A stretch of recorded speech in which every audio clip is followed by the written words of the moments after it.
Le Livre du ciel, tome 13, 26 novembre 1921. Le projet divin avait prévu 2 appuis pour Jésus, la Mère Céleste et la petite fille de la divine volonté. Dieu a centralisé dans la très sainte humanité de Jésus le dessein de la création, en Marie les fruits de la rédemption, et en Louisa le dessein de la gloire de sa volonté. C'est le miracle suprême, supérieur même à la très sainte Eucharistie. Je pensais à ce que Jésus m'avait dit quelques jours auparavant, le 19 novembre. Je me disais, comment est-ce possible qu'après ma céleste mère, je sois le 2e appui de Jésus? M'attirant vers lui à l'intérieur d'une grande lumière, Jésus me dit, « Ma fille, pourquoi doutes-tu » J'ai répondu, « Ma grande misère. » Jésus reprit, « Ne pense pas à cela. De toute façon, si je ne t'avais pas élu, j'aurais eu à élire quelqu'un d'autre de la famille humaine. S'étant rebellés contre ma volonté, les êtres humains ont bousillé le tribut de gloire et d'honneur que la création devait me rendre. Quelqu'un d'autre de la famille humaine, quelqu'un de continuellement uni à ma volonté, vivant plus avec ma volonté qu'avec la sienne et embrassant toute chose dans ma volonté, aurait eu à s'élever au-dessus de tout afin de déposer au pied de mon trône la gloire, l'honneur et l'amour que les autres ne m'ont pas offert. L'objectif de la création était que tous les hommes accomplissent ma volonté et non pas qu'ils fassent de grandes choses. En effet, je regarde de telles choses comme des futilités, à moins qu'elles ne soient le fruit de ma volonté. Ainsi, bien des œuvres tombent en ruine au moment crucial parce que la vie de ma volonté n'est pas en elles. Ayant coupé leur volonté de la mienne, les hommes ont détruit ce qui était le plus beau à mes yeux, le dessein pour lequel je les avais créés. Ils se sont complètement ruinés et m'ont refusé la gloire et l'amour qu'ils auraient dû me donner en tant que leur créateur. Mais mes œuvres portent la marque de l'Éternel. Ma sagesse infinie et mon amour éternel ne pouvaient laisser l'œuvre de la création sans les résultats prévus pour ma gloire. Considère par exemple la rédemption. J'ai voulu expier les péchés des hommes à travers beaucoup de souffrances, en ne faisant jamais ma propre volonté, mais toujours celle de mon Père, même dans les choses les plus insignifiantes, telles que respirer, regarder, parler, etc. Mon humanité ne pouvait bouger ni avoir la vie, à moins d'être animée par la volonté de mon Père. J'aurais préféré mourir 1000 fois plutôt que de respirer une seule fois hors de sa volonté. De cette manière, j'ai attaché de nouveau la volonté humaine à la volonté divine. Et puisque je suis vrai homme et vrai Dieu, j'ai retourné à mon Père toute la gloire et les droits qui lui étaient dus. Cependant, ma volonté et mon amour ne voulaient pas rester seuls dans mes œuvres. Ils voulaient à mes côtés des images de moi. Mon humanité avait rétabli la création selon les desseins du Créateur. Mais l'objectif de la rédemption était en péril à cause de l'ingratitude des hommes dont un grand nombre était en perdition.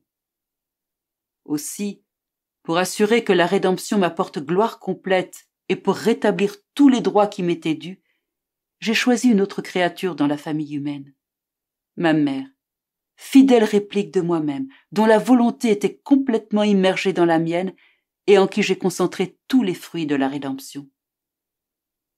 Et même si aucune autre créature n'avait profité de la rédemption, ma mère m'aurait à elle seule accordé tout ce que les créatures m'auraient refusé. J'en viens maintenant à toi. J'étais vrai Dieu et vrai homme, et ma chère mère était innocente et sainte. Notre amour nous a poussés plus loin.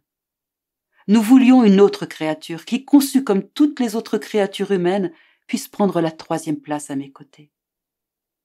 Je n'étais pas content que seulement moi-même et ma mère soient intégrés à la divine volonté.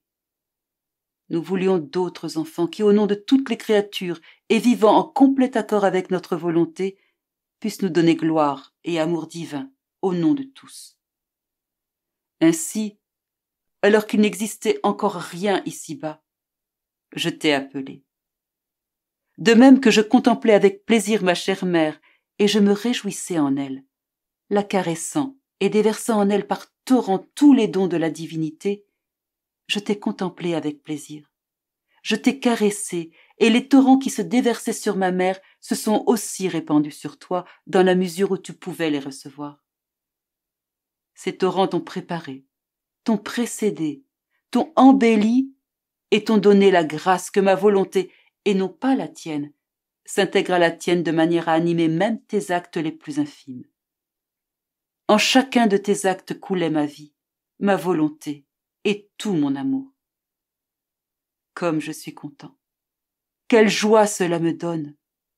Voilà pourquoi je t'appelle le deuxième appui après ma mère.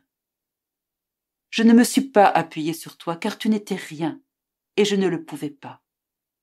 Je me suis plutôt appuyé sur ma propre volonté en toi. Ma volonté est vie. Celui qui la possède a la vie et peut porter l'auteur de la vie.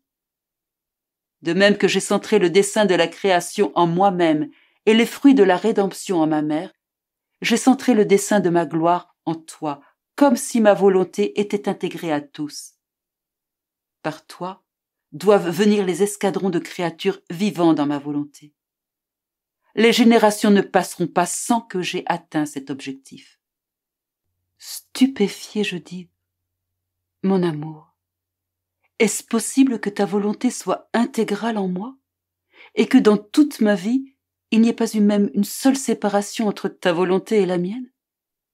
Il semble que tu me taquines. Et d'un ton encore plus doux, Jésus répondit, non, je ne te taquine pas. Il est réellement vrai qu'il n'y a pas eu cette brisure. Au plus, tu as été blessé quelquefois.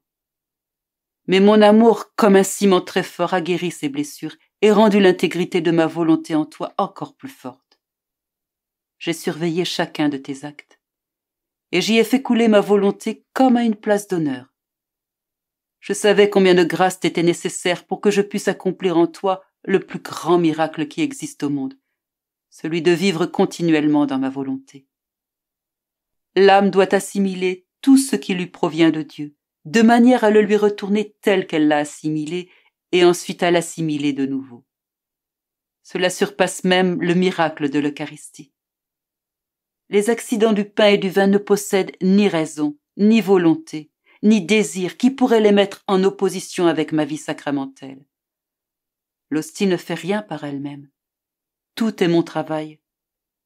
Si je le veux, je le réalise. Tandis que pour le miracle de vivre dans ma volonté, je dois inciter une volonté humaine, une raison, un désir et un amour tous complètement libres. Combien de choses sont nécessaires? Bien des âmes vont à la communion et prennent part au miracle de l'Eucharistie.